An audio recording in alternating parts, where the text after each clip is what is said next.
Welcome to Game Over International. We are getting to the end of it, guys. It's day 13 of our coverage of the Beijing Winter Olympics, and I'm going to welcome in my guest right away. It's Patrik Bexell. He's back again. He's going to be back again a little bit this week because he's got some time off, and being based in Europe, it is a lot easier for Patrik to be with us than a lot of people in Canada. Well, I'm putting the I in international, right? Exactly. So we have some different perspectives when Patrik is on as well. And being that we have an international flavor today and we're covering an international competition, I don't think we can start the show without talking about Jaromir Jagr, who's turning 50 today, 5-0. Happy birthday, Jaromir Jagr, who is still playing. And as Patrik said before we started the show, probably should have been on Team Czechia. Yeah, I mean, like he's a legend. I think I have to start by saying the year 72 is a great year. Not that I have something to do with that later, like, but yeah, no, it's Jaromir Jagr. It's crazy, you know. He probably should have been. Tomas Plekanec could probably have played there as well today. The way it looked, but it did. I mean, like, there's so many crazy stories. We saw Jaromir Jagr in the HBO show, you know, the countdown to the Winter Classic, you know, and he had a good profile there, and that's one of the reasons that he probably still is playing. That the thing he showed in that future where he was on the ice 4 o'clock in the morning and going skating with weights and stuff like that. I guess for us this is a late start for Jaromir Jagr, 6 a.m. Yeah. For him, he would have been skating for 2 hours already. But yeah, and for me personally, I think, you know, growing up with you know, the Warsaw Pact and the Cold War and everything, and then choosing to play with number 68 and on his jersey as a finger to the Soviet Union, I think that is a, you know, massive props for that. On top of everything else that he has achieved, I think that is, you know, it's a great story. Huge respect for Jaromir Jagr always. He's, I mean, if not top 5 all time, it'd be tough to figure out 5 guys who have had a bit bigger impact on the game than Jaromir Jagr. And I feel like I have extra respect for guys who play well into their 40s and remain excellent. And I harbor a grudge against the Calgary Flames for being the ones who, you know, basically ruined his career by letting him leave the NHL. Not really, but, like, you know, he was still good, and they wouldn't play him. He went home and bought his own team. I mean, like, exactly. You got to give the props for that as well. But on the other hand, yeah, you know, like, I think it's if you it's like everyone else, like, you can support whoever you want in KHL, but the second team is always going to be Lokomotiv because of the airplane crash. It's the same if every hockey fanatic anywhere, that you will have favorite players, but one of them will always be Jaromir Jagr, no matter which team you support. 100%. He is that guy. He is just charismatic, was effective forever, remains effective in the Czech league. I mean, hey, so is Tomas Plekanec. He's got 48 points in 48 games this season, which is pretty impressive for a 39-year-old. But, well, he plays with Jaromir Jagr. That's exactly the thing, right? He's on the same line. If you play with the ageless, you become ageless, and that's just fun. Yeah, what is Jaromir at this year? 19 points in 39 or 35 games. So starting to slow down a little bit, but I mean, the man's 50. It's got to happen eventually, and he resisted for so long. All right, let's get into the Olympic talk, because Canada won their second gold medal of these Olympics in the women's team pursuit, and it was quite the crazy event. Canada secured their spot in the race for gold or silver against Japan, and Japan was leading the entire race with about a couple of seconds as well. Yeah, and then Canada really pushed it towards the end. I believe when Isabel Wiedemann took over the lead, and just like powerful strides, really pushed it, and they got down to about 0.32 seconds behind Japan on the last couple of laps there. And I wonder if that pressure on them is kind of what caused the crash, but obviously the third Japanese skater just couldn't maintain her balance coming out of a turn, and tragically crashed and ruined Japan's gold medal hopes. And this is something that happened to the Japanese team at Salt Lake at the World Championships. not too long ago. It's also something that happened to Team Canada in Pyeongchang in 2018. It's not that unusual for speed skating, but it is still, you never really want to see a gold medal won by default, as much as I think the Except for Canadian Steve team Bradbury. skated well. Yes, yeah, tell that story, Patrik. So if people don't know that story, I want people to know that story. I think, was it in Torino or was it? I forgot which Olympic it was, but anyways, Steve Bradbury had injury problems. He's an Australian. He was the first Australian to win a gold for Australia in the Winter Olympics. I think the same day they won another gold in some trick skiing event. I think it was 2002 in Salt Lake. Yeah, in quarterfinals, he was impeded by someone falling in front of him, so he was awarded a place in the semifinal. Same thing happened in the semifinal, and his tactics going into the final, he described after the race, was, if I hang back, I might get bronze because people are going to fall. He hung back, everyone fell, and he got gold. And he like find it on YouTube, because the sheer shock on his face when he crosses the line, and then the scramble for the other medals when people are more or less actually just clawing their way towards the line, is incredible. And he retired more or less directly after. And I saw when I was watching the Ashes, which is a cricket thing with Australia and England, that he was part of the sports crew covering this, like the what would be Sports Hour or Sports Center in US. So yeah, no, great story. Love the guy, and obviously, you cheer for the underdog, you always do. But that was, seeing the underdog win in that way it is dramatic. And you see this on 500 meter on the big ice as well. There will be falls, and the speeds that they are going in the team pursuit is incredible. That they're not more falls is incredible, Yeah. I think.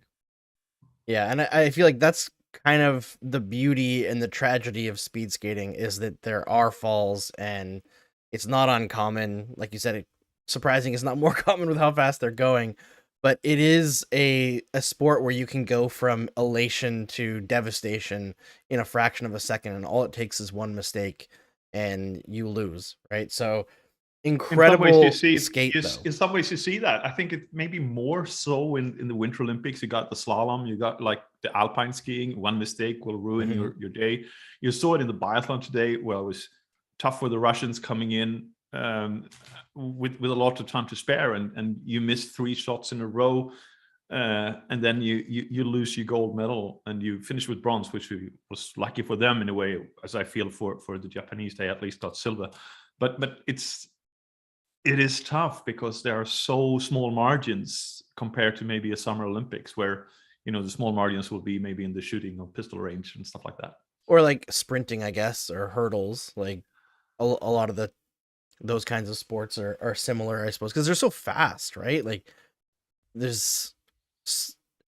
you train your entire life for one moment, and there are some sports that you get a couple of chances, right? Like I was watching the men's big air competition in snowboard, which, by the way, we should mention Max Parrot won his second medal of the Olympics, a bronze medal in that.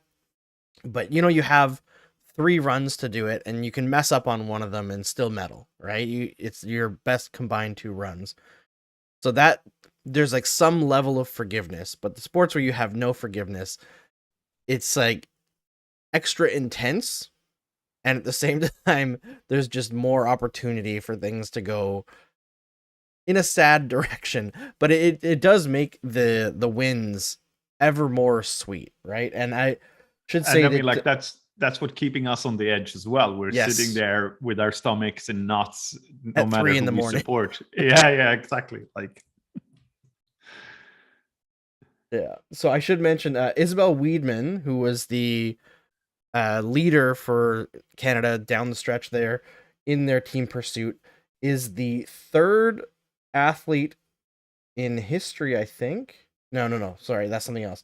Weidman wins gold, silver, and bronze, and she's, I think, the 3rd Canadian in history to ever win gold, silver, and bronze at the same Winter Olympics, which is super impressive. And Valerie Malte, who is also part of that team, along with let's see, what's the other one? I think it's Yvonne Blondin. Now I'm like questioning myself. My writing is terrible. I can't read my own writing.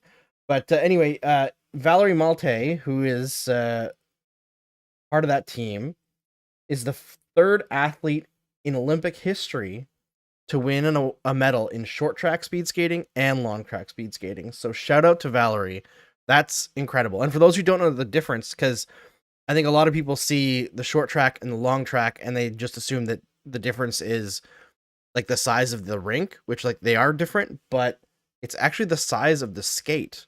They're slightly longer on the long track, and it's because the long track speed skates are built for greater speed along the straights, and the short track speed skates are built for greater control along the curves.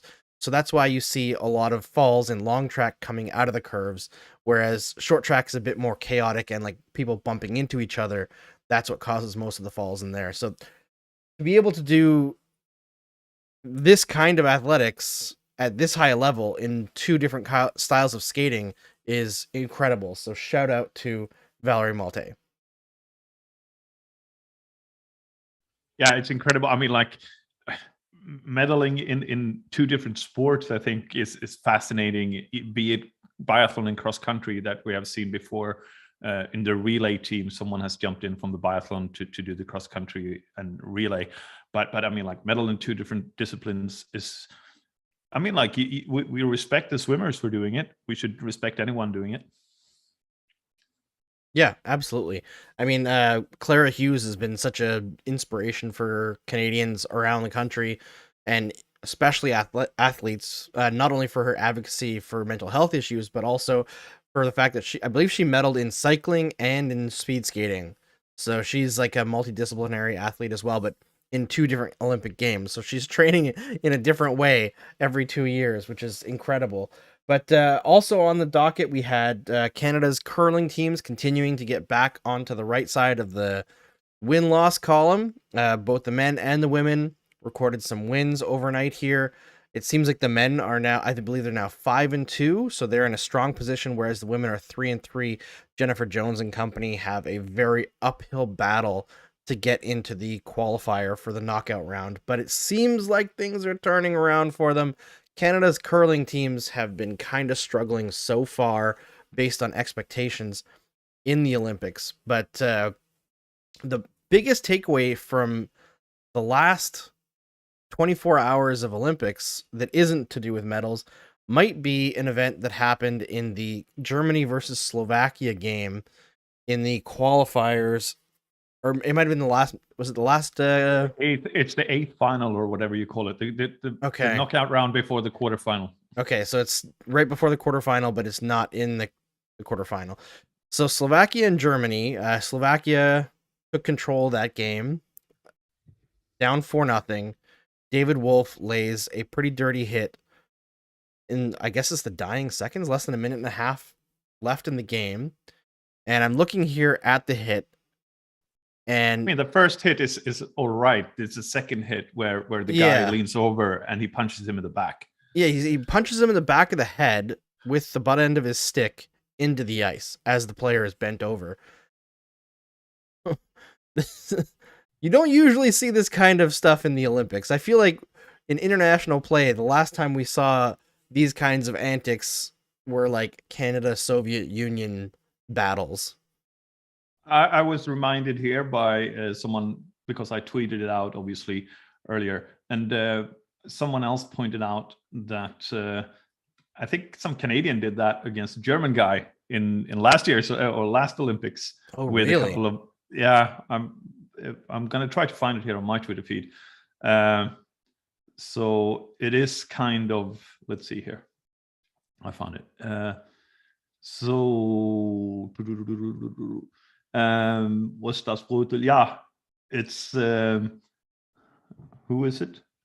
I don't know, but yeah, he goes here from it's the Canadian. Yeah, when Germany is 4-1 up in the semifinal last Olympics. When they were getting eliminated.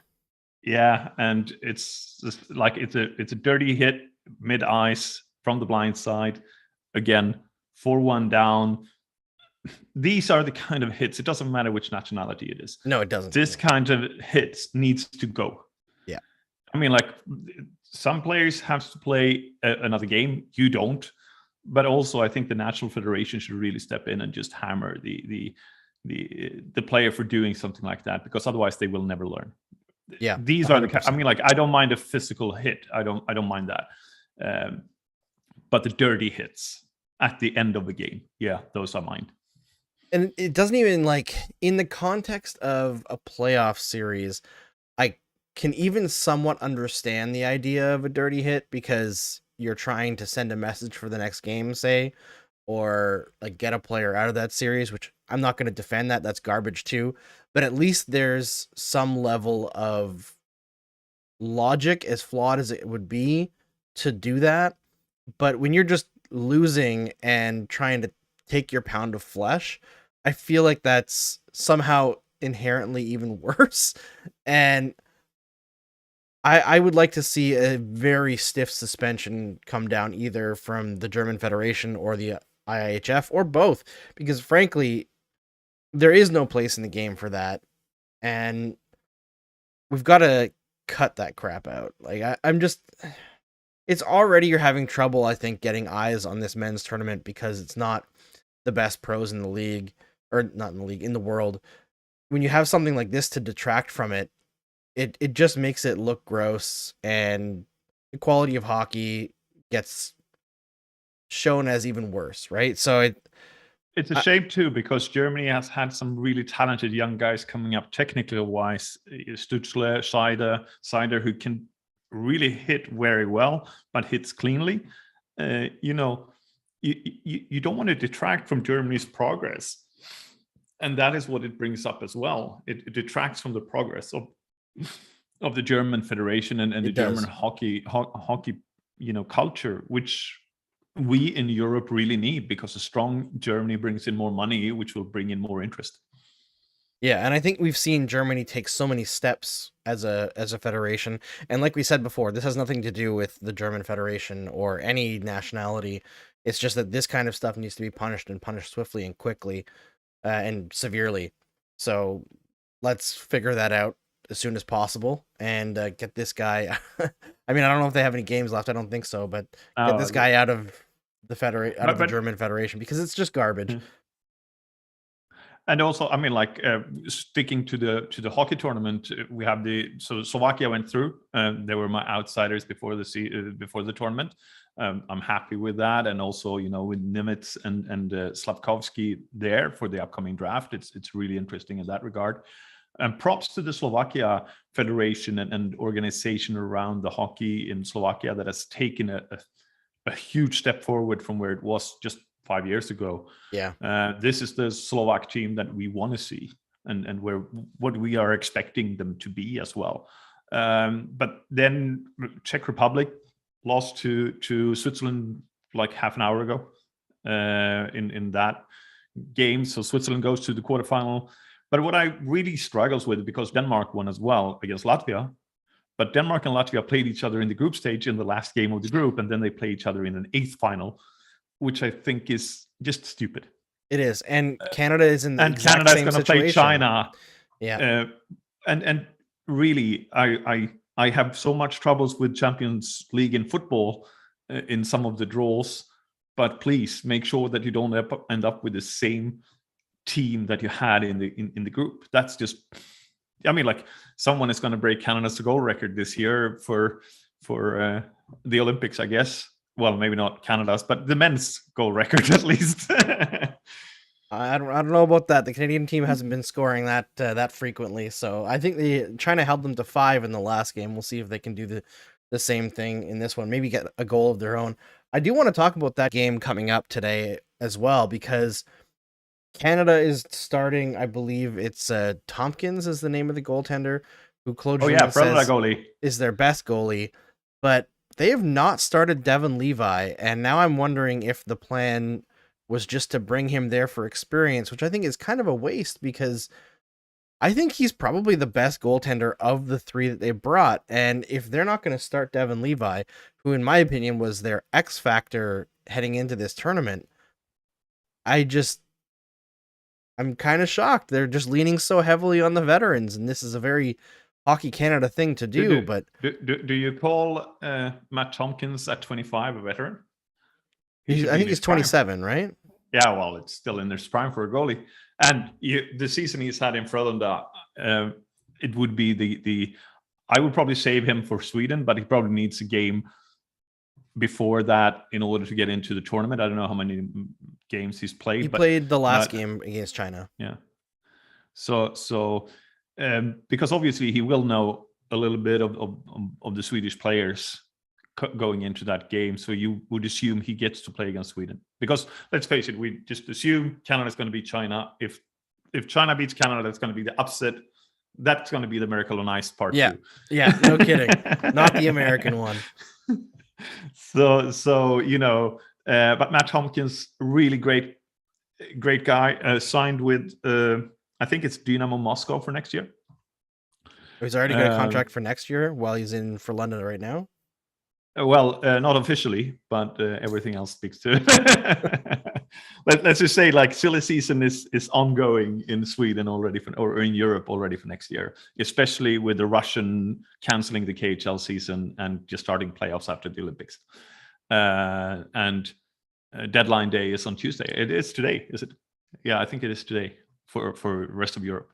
So I mean, like, but Matt Tompkins he's been outstanding.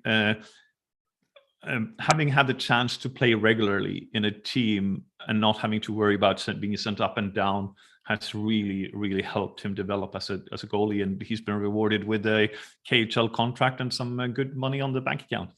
Yeah, I get that. I mean, I think most people that I've talked to were just hoping that Canada would use their youth a little bit more, and that hasn't been the case so far. I think especially after the Americans beat them, they're kind of jealous of the Americans leaning on the young kids.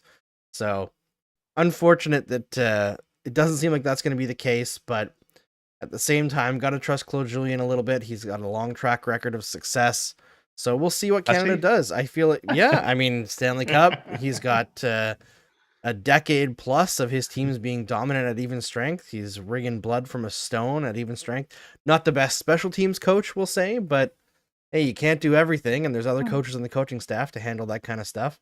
But has he adjusted to the big ice? Aren't they playing on North American ice there? I don't know. I was just making the same joke that I always get. that is the thing, hey? Like every time a player coming over from Europe struggles a tiny bit, oh, you're adjusting to the small ice. Yeah, but anyway, yeah, hockey tournament. I'm probably looking forward more to the women's final as I am to the men's final. Let's be honest about that. Even if Sweden will be in it, I think the women's final will be much more interesting. Yeah, I think you won't find many people disagreeing with that. The women's final is going to be the best rivalry in the sport. Canada versus USA. Very excited to watch that one on Wednesday. And obviously we will bring the recap for that on Thursday, hopefully in victory, because I don't want to deal with smug Americans stopping possibly the most high octane offense in Canadian Olympic history from these women. But yeah, that's all we've got for you today. Before I close this out, Patrik, tell everybody where they can find your work. Well, I'm over at Eyes on the Prize most of the time. I also this year I should be saying I'm trying out, or I'm working a little bit with McKeen to see how that would work, and so I'll be there for the draft prospects. But right now, obviously, Eyes on the Prize, and if I should blow my horn a little bit, I'll be honest to say that I've got an interview with Emil Heinemann's coach coming out later today. And yeah, should be good. It's very interesting to hear what a coach says directly after we traded for a new prospect in Montreal Canadiens. Yes, the Montreal Canadiens obviously made a very big trade, moving Tyler Toffoli to the Calgary Flames. So looking forward to your breakdown of that, Patrik. And I know that Patrick's going to be on Game Over Montreal this coming Saturday with Julian McKenzie hosting, and I believe Scott Matla from Eyes on the Prize is also going to be on that show. So it'll be an Eyes on the Prize reunion there, as we've been doing the Eyes on the Prize reunions on Game Over International. And on Thursday, Game Over Montreal, I'm going to have on both members of the CJ show, SDPN Zone, and Chris Johnston, Insider, is going to give us all the information that he has on who the Montreal Canadiens are going to be trading, what the returns are going to look like, what the most likely scenarios are ahead of the trade deadline. So look forward to that. Mark your calendars. After the Canadiens likely lose to the St. Louis Blues, we'll be going live on the SDPN YouTube channel, and make sure you download the SDPN app. Check out the SDPN shop. Get some amazing Game Over merchandise for your wearing and drinking pleasure. I'm missing something, Andrew. Yes, I'll send you one. Get me your address after the show, and I'll send you one, Patrick. I promise. All right, everybody, thanks for tuning in. It's a pleasure to be with you every morning, but I am also looking forward to sleeping at a normal time when the Olympics are over. So a couple more days of this, and then we'll be done. Couple more goals for Canada. Couple more goals for Canada, we hope, because there's only 2 so far. But hey, what can you do? Beggars can't be choosers.